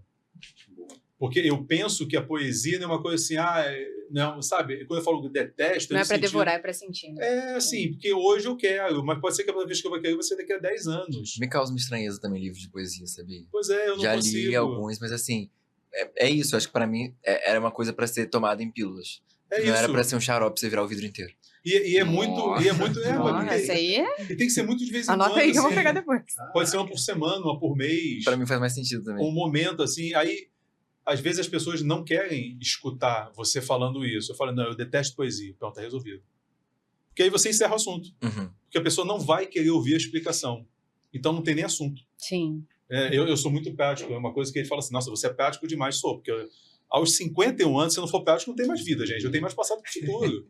Eu preciso ganhar tempo. Ah, eu sou novinha, então eu tenho mais tempo. Tem mais passado que Eu futuro. tenho mais passado que futuro. Matemática cruel. Eu preciso ganhar tempo. Então, se eu sei que você não quer ouvir a explicação, eu já encerro o assunto. Eu detesto poesia. Entendeu? E pronto, acabou. Não Agora, sendo uma verdade necessária, assim. é Não sendo isso. necessariamente verdade. E aí você realmente só encerra para não ter trabalho de depois brigar com a pessoa, se vai perder mais tempo, tá? Então é melhor. Não é isso? É. Aqui, mas eu vou puxar só mais uma sardinha aqui sobre clube. Uma coisa que o Jota trouxe sobre proximidade, né? O quanto quando vocês colocam num ambiente que as pessoas fazem a mesma coisa que você tá fazendo. Isso aconteceu muito com a minha amizade com o André. Sim. A gente se aproxima muito no cursinho porque a gente tinha umas piadas... A gente é um pouco sarcástico, eu e ele, entendeu? Ah, mentira. Que leve. A gente é uma coisa mentira. bem leve, É. assim. E a gente ficava zoando. Às vezes a gente queria falar mal de alguém e tal. Assim, não façam isso em casa. Isso não é bonito. Né? Que minha mãe não escute essa parte. Mas, assim... Deise, essa é pra você. A gente não queria... A gente queria falar alguma coisa e tal. A gente falava assim... André, porque hoje vamos embora para Passárgada. E tem gente... A gente falava assim... André, porque Macabeia, que não sei o quê... E a gente ficava rindo um com o outro... E, cara, uma galera não entendia nada que a gente tá falando. Parece que a gente tá falando grego. Nunca ouviu falar em Macabeia Nunca e ouviu achava falar. que ela morava em Passarga. Não, total, Tipo assim, a gente ficava zoando. A gente falava assim, ai, não tem paciência pra essa galera que não sabe nem o que é gentrificação. Isso, assim, chegou num ponto de amizade que a gente... Porque a gente se desafia nas leituras, né? Uhum. Ele fazia muita prova pra São Paulo. Eu não fazia tanta prova pra São Paulo assim. E normalmente os vestibulares de São Paulo eles são muito mais rígidos com lista de livros do que o do Rio. Teve até um livro que você leu, Sagarana, né, que a gente sempre falava. E o André gostava de... Porque outra coisa também que é bizarro e que a gente faz muito em clubes de leitura. A conversa, a forma que eu conto aquele livro, a tendência de eu guardar ele é muito maior. Então, assim, quando ele conversava comigo sobre as leituras do que a gente tinha, a gente guardava muito mais os livros. No final, não era nem que a gente fez uma leitura melhor ou a gente era mais inteligente, mas a gente conversava mais sobre aquilo. Então, aquilo que eu converso mais, eu tendo a ficar bom naquilo. Se eu leio 3 livros sobre comunicação, 3 livros de literatura, com certeza eu tenho um repertório melhor do que o seu. Se você não lê nada. Então, assim, o quanto isso também do ambiente, e a gente tende a se aproximar das pessoas que a gente admira. Não tem como. Agora, se você é uma pessoa que você não lê, você não vê um filme, você não faz nada, e você quer se destacar no mundo e falar que o mercado tá saturado é mais fácil, né? E até hoje, assim, por exemplo, há uns meses atrás, meus amigos me convidaram pra celebrar o casamento deles, uma celebração festiva e tudo mais. Contei pra Thaís sobre isso, falei que tava nervoso, que isso e aquilo. Ela foi na estante dela, pegou 2 livros, me entregou e falou assim, cara, lê isso aqui que eu acho que vai ser legal. Cara, eu li, trouxe coisas dos livros pra minha vida, pro meu relacionamento, Maneiro. levei coisas pra cerimônia. Então, tipo, Quem quiser contratar a gente, ele tá abrindo a tipo, agenda. a troca vai pra um outro andar, vai pra um outro Sim. nível, assim. Porque, vou pra casa, vou refletir sobre aquilo. Você, cara, por que Thaís pensou que eu gostaria de ler esse livro? É só por causa da cerimônia mesmo? Não, não era. Mas Não, tipo... mas alfinetados, claro. É isso, a gente troca muito e a conversa vai pra um outro lugar, porque é isso, eu lembro da Thaís lendo, penso no que eu tenho que fazer, penso na minha vida, penso na minha história, e isso é muito legal. É um efeito cascata. Eu acredito muito no poder de efeito cascata em tudo que a gente faz. Se você quer emagrecer, você tem que lidar com pessoas que querem tanto quanto você. Porque aquele dia que você não quiser é muito mais fácil quando você tá perto de uma pessoa que quer mais que você. Agora você tá perto de gente que não lê, que não quer melhorar a vida, que não faz nada que presta. A tendência é você ser o próximo, né? Então, assim, ambiente é tudo. E desse assunto tão cabeça, eu tenho Bonito, uma pergunta né? bonito, né? Chique. Eu tenho uma pergunta para fazer que não é de biologia. Lá vem. Fazer individualmente. É barato ou é besouro? Besouro. Barato ou besouro? Besouro. É barato ou besouro? Besouro também. Por que este livro aqui marcou sua Ah, vida? mostra a foto. Aqui tem a foto. Mostra Ok. a foto. Do besouro? Esse livro aqui ele tem umas ilustrações que mostram... O besouro. mas tipo assim, é um inseto não muito bem delimitado. Mas por que ele marcou sua vida? Cara, então, a Metamorfose, ele tava voltando à fala do vestibular, tava na lista de literaturas obrigatórias pra Unicamp no ano que eu fui fazer.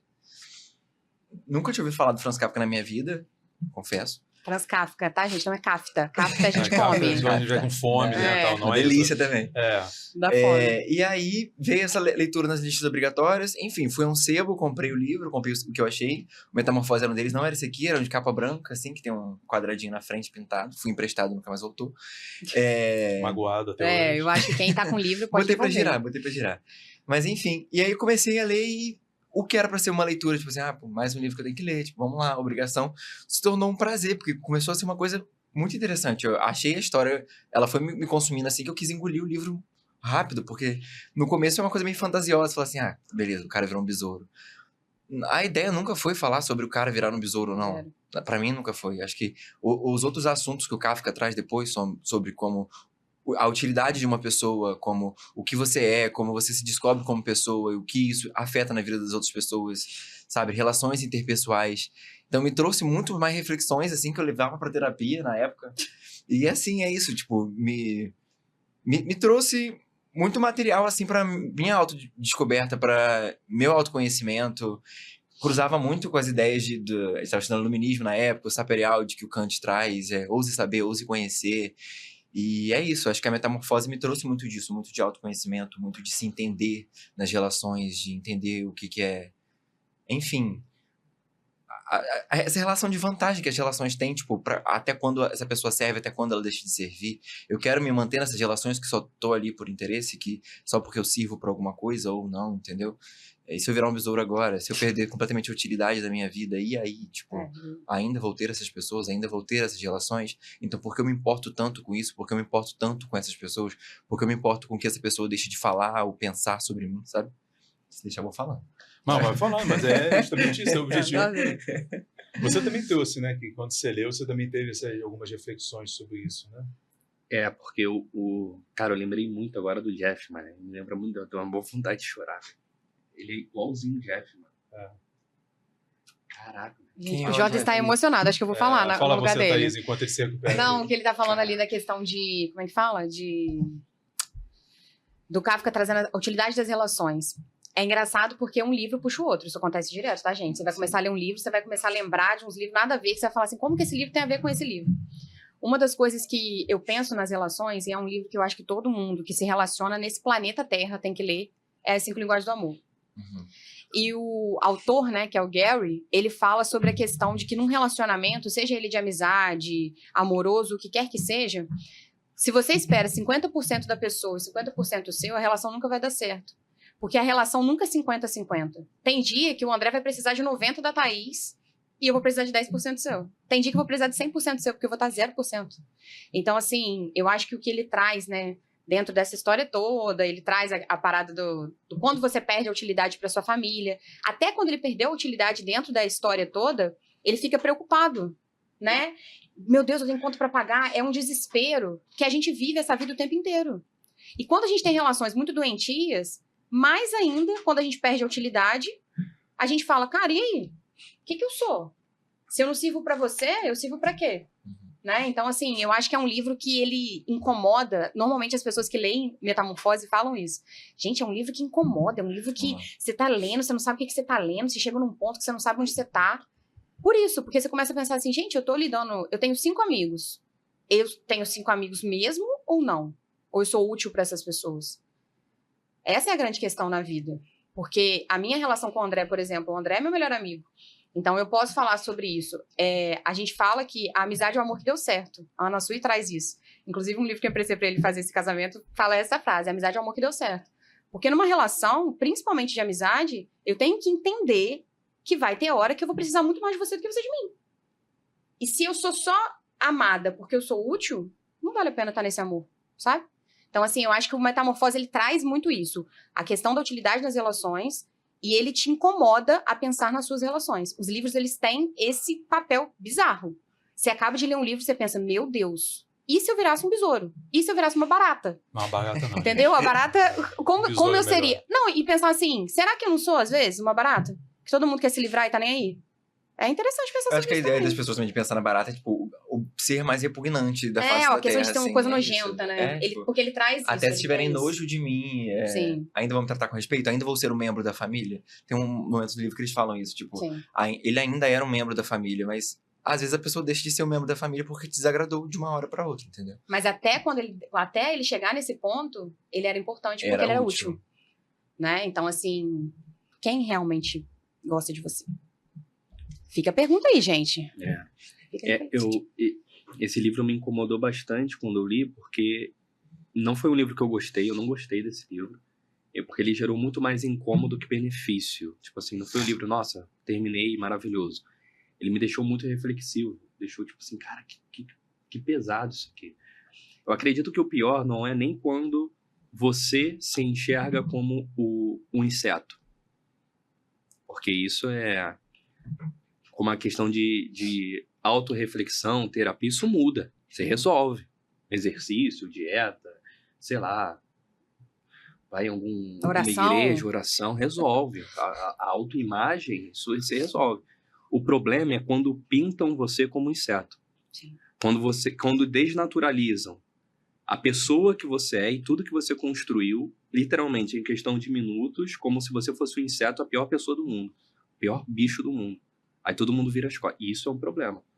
Eu teve uma vez que a gente tinha um cliente, que era uma pessoa muito rica em São Paulo, e aí, quando o projeto estava chegando no final, tipo assim, a gente não ia renovar, não tava, tipo assim, só terminou. Mas tinha aquela sensação de amizade, sabe? A gente confidenciava as coisas, não sei o que e tal. Cara, quando eu deixei de ser útil, eu me tornei um inseto imediatamente. É tipo assim, segunda-feira a gente tá tudo bem, estamos conversando e tal, terça-feira eu sou um inseto, aí me dá um follow no Instagram, apaga o meu número, é tipo assim, uma coisa, tipo, vrum, deixei de ser útil. Porque é uma vida performática dentro de uma bolha. Falei, caraca, então eu preciso entender mesmo onde é que quem eu posso chamar de amigo, quem eu posso, né, trazer para a intimidade, abrir e trocar essa intimidade. Porque se eu abro a minha intimidade somente num ambiente onde as pessoas têm essa facilidade para me transformar num inseto, acabou, pô. Não, quero desenvolver de fato esse relacionamento onde, pô, tá baixo, eu coloco mais, eu tô baixo, você coloca mais, e a gente vai construindo isso junto. Porque quando te transforma num inseto, um pedaço de você morre. Uma versão de você deixa de existir. No sentido de, beleza, já que essa pessoa fez isso, então preciso mudar para que isso não aconteça numa próxima relação. E aí na outra relação você já entra diferente. Talvez com um muro mais alto, talvez com a guarda mais firme, talvez com mais restrições e tal. Não porque você é um traumatizado e tá achando que tudo vai dar ruim. Não, é porque você entendeu que algumas pessoas, certas ou erradas, tanto faz, pensam e vivem diferente, e você só não quer que esse tipo de comportamento destrua alguma coisa em você. Então, esse livro, para mim, foi um livro que me perturbou profundamente. E eu disse que ele me lembra muito o Jeff, que o Jeff era assim, lembra, cara? Uhum. O Jeff, ele tinha esse olho brilhando, falava... quando ele veio participar do podcast, ele começou a mandar mensagem para mim, pedindo uma indicação de livro, um monte de coisa, queria estudar, tá com a gente o tempo todo. Um mentorado muito especial, cara. Ele participou do podcast. Não vai acontecer com você, óbvio. Mas na semana seguinte, ele acordou morto. Assim, só morreu. Novo. 40 anos. Morreu. Tipo assim, acordou morto. Foi encontrado morto Foi em casa. chocante, assim, pra gente. Mas ele tinha isso, né? Essa vontade demais. E tal, assim, né? Então, é isso que ele lembrou. E você? Então, eu tenho Eu tô problema... doida pra ouvir o que o André... Então, eu tenho problemas com ficção. Eu não gosto de ficção. De forma... Nunca gostei, assim. Né? E Nenhuma te marcou. Sim. eu não gosto. Porque é o estilo literário. Uhum. Né? E para mim, assim, isso aqui poderia ter sido falado de uma outra forma. Eu entendo a filosofia do Kafka. Eu entendo, é perfeita, né? Até porque eu coloquei, inclusive, a frase dele hoje de manhã lá, né? Uhum. A filosofia dele é boa, mas no momento que ele transforma uma ficção, eu já me desconecto, tipo, quase 100%. Eu sei que dos 8 bilhões de pessoas no mundo, eu sou a única que não gosta de Star Wars. Porque eu não gosto. Não, somos juntos, também não. Sabe? Assim, tudo que é ficção científica e tal, eu não gosto. Harry Potter também. Mas Harry Potter não é ficção. Harry Potter é realidade, só que em outra realidade. Ih, mexi na ferida dele. Não, mas é porque eu considero diferente, assim. O Harry Potter é tão absurdo que é um livro de aventura fantástica. Entendi. É tipo Já sai Senhor do dos lado Anéis, da ficção. Aventura Fantástica, Nárnia. É outra coisa. É como se Nárnia fosse eu gosto. um conto, um gibi, Sim. né? A história da Branca de Neve e tal. Isso é outra história. A ficção é algo tipo assim, as pessoas acreditam que Star Wars pode existir. Né? Aquele outro filme ganhou um monte de Oscar, achei um saco. Duna? Não, um que tem no planeta, vai pra não sei aonde. Avatar. Hã? Avatar? Não, é Chutamos aquele todos. que a gente viu, que termina, que o cara vai no tempo, vê ele na biblioteca por trás e... Interestelar. Interestelar. Então, aquilo assim é uma... Mas assim, o filme é ruim? Não, eu só não gosto. É o estilo de narrativa que não me pega por ser ficcional. Mas falando em termos da filosofia, se a gente, essa filosofia que ele traz aqui, nós encontramos em diversos outros filósofos, né? É a mesma história, ou seja, quando você perde o teu valor, né? Quem é você? Quem você se torna? E foi um ponto que ele trouxe, né? O pior não é quando você perde o seu valor. Como é que as pessoas perdem o valor? Quando, por exemplo, o teu pai está com Alzheimer, então ele não pode fazer mais nada. Quem é ele para você? Então, ele continua sendo teu pai, mas eu acho, aí ele perdeu o valor, né? E aí é diferente. Mas foi como eu disse, quando as pessoas tiram o teu valor, né? E como eu já passei por isso na vida, né? Quando eu até pergunto assim, se eu pegar o meu nome e tirar o meu último nome, não faz a menor diferença, não é por causa do nome, é por causa da família. Eu não me conecto zero com eles. Por quê? Porque eles me transformaram em besouro a minha vida toda. Quando eu pude me estabelecer, então agora eu não quero. É simples, agora eu não quero, mas assim, foi toda uma construção. Então, a filosofia desse livro eu acho sensacional, mas o estilo literário, para mim, não me pega, que é o ficcional, sabe? Eu gosto de coisas ou mais reais, mais naturais, que trazem ali situações mesmo, ou coisas tipo super fantásticas. Uhum. Né? Um planeta, não sei o quê, o Senhor dos Anéis e que tal, e que vai, e que você sabe que é super fantástico e tal, mas que vai trazer uma mesma filosofia, assim. Né? Eu até encerro essa minha participação, não vou citar o nome da pessoa, porque eu não gosto da pessoa, e é uma pessoa famosa com a cara quadrada, né? E... Metade do Instagram, filho. Não, mas essa pessoa famosa com a cara quadrada e católica, famosa e tal, tá até magoadinho ultimamente, né? E não gosto realmente de você. Gente, eu preciso saber depois quem é. E aí ele diz assim, você sabe quem te ama o dia que você perde o valor e essa pessoa continua te amando. Eu pensei aqui. Né? Ou seja, eu vi isso, um senhor, né, que a esposa dele já tinha, sei lá, 80 e poucos anos, essa pessoa tem televisão e tudo. E ele falou assim, mas o senhor vem aqui todo dia, fala com ela, que não sei o que, ela não te reconhece mais, ela não sabe quem você é. Mas eu sei quem ela é. Eu já vi esse vídeo, acho. Eu sei quem ela é. Não importa se ela não sabe quem eu sou. Eu sei quem ela é. E no final da vida, minha mãe estava assim. Por causa dos grandes remédios que ela tomava, da morfina que ela estava tomando por causa do câncer, né? De vez em quando ela não me reconhecia. Mas eu sei quem ela é. Ela é minha mãe. Não, e você sabe quem você era naquela situação, né? Exato. E eu sabia que eu tinha que ajudar no banho, eu sabia. Estava no hospital, eu tinha que ajudar no banho, eu tinha que dar comida, eu tinha que passar tardes inteiras com ela, uma pessoa que me ignorava por completo. Mas eu sabia quem ela era. Ou seja, mas ela virou um besouro, mas é meu besouro.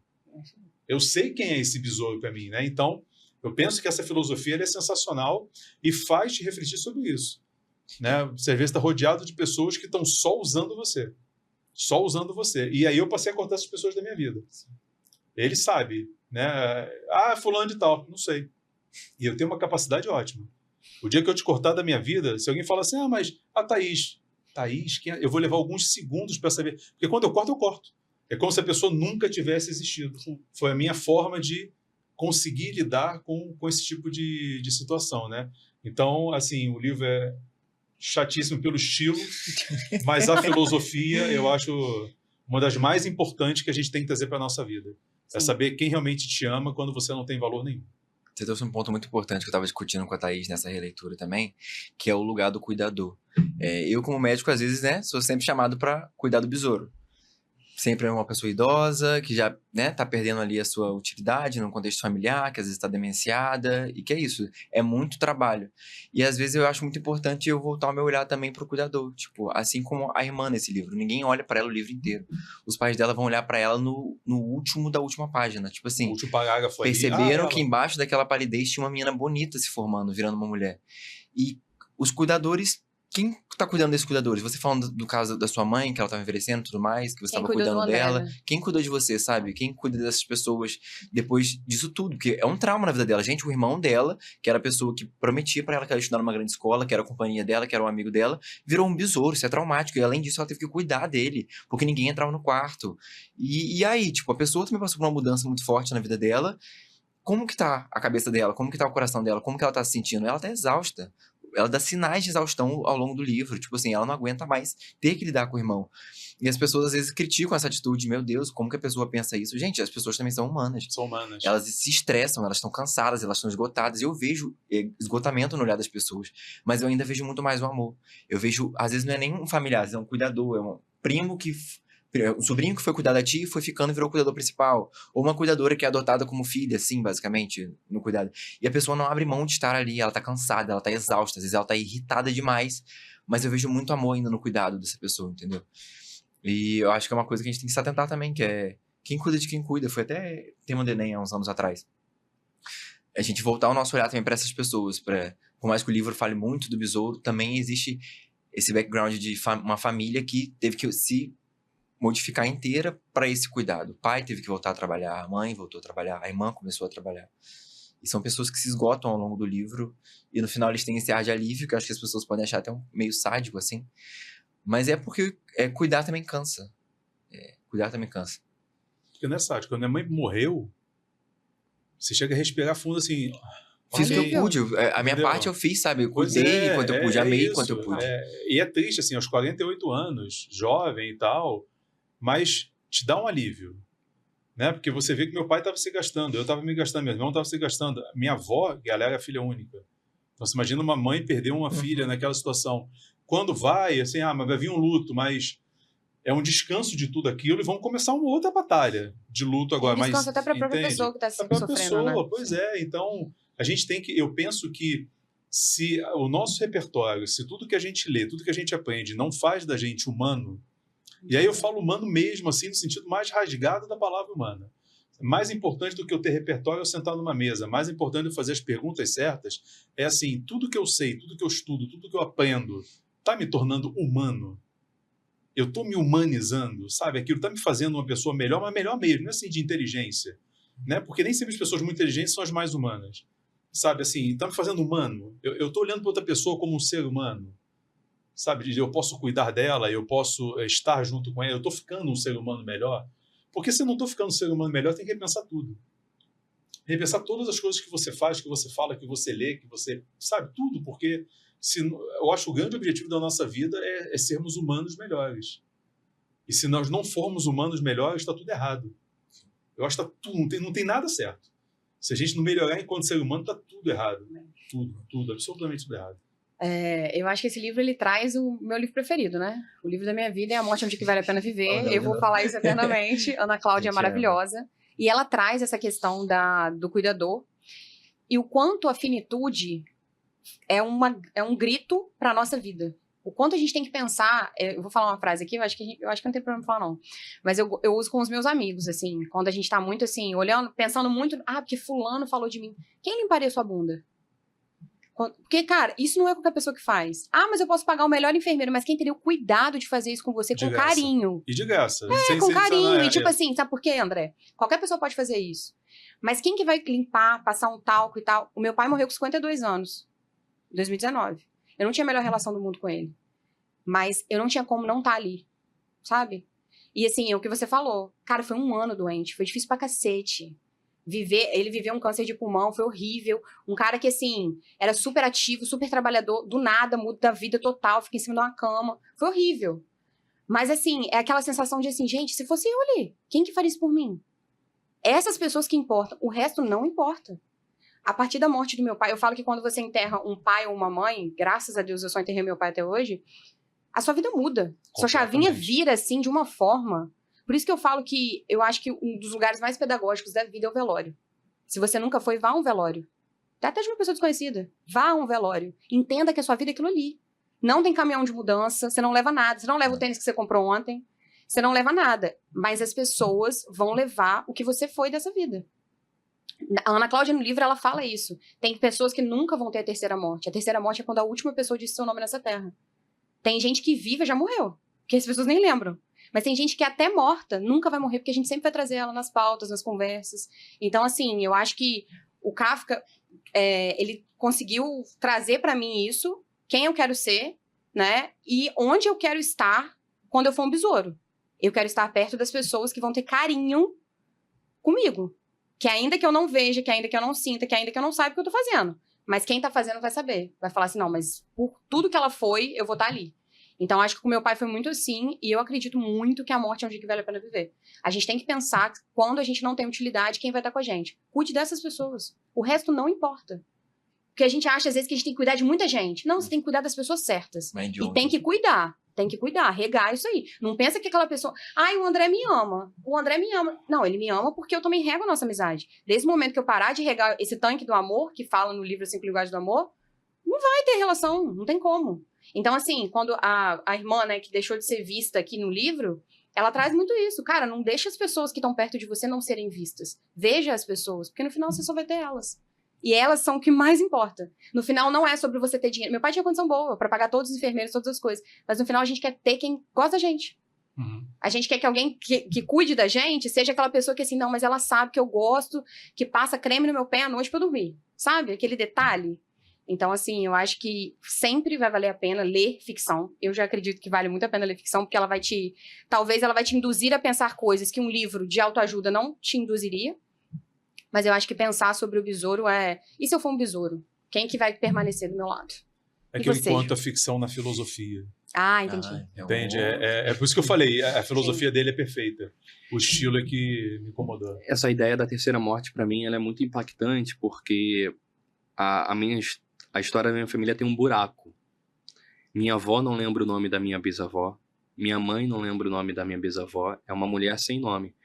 O que há na família é uma ventilação de que ela provavelmente foi uma mulher contemplada pela Lei Áurea, que ela trabalhava e ela foi levada a trabalhar, né? Porque era a única coisa que ela sabia fazer era cuidar de casa, limpar, lavar e tal.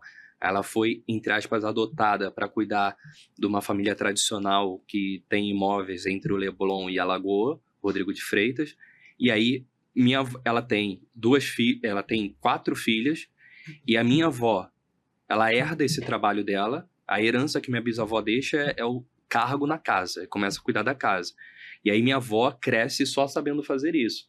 O que ela faz? As filhas dela, minha mãe e minha tia, são criadas para cuidar de casa também. Minha mãe resolve quebrar esse padrão para poder trabalhar como vendedora. Então, eu sou o primeiro a sair da favela, por exemplo, fazer viagem internacional, essa coisa toda. Só que existe um buraco na minha história. Minha bisavó é uma mulher sem nome, uma mulher sem história, e que, enfim, ela viveu a terceira morte. Quem é? Não sabe. Talvez ela não tivesse nem documento, ela foi contemplada pela Lei Áurea.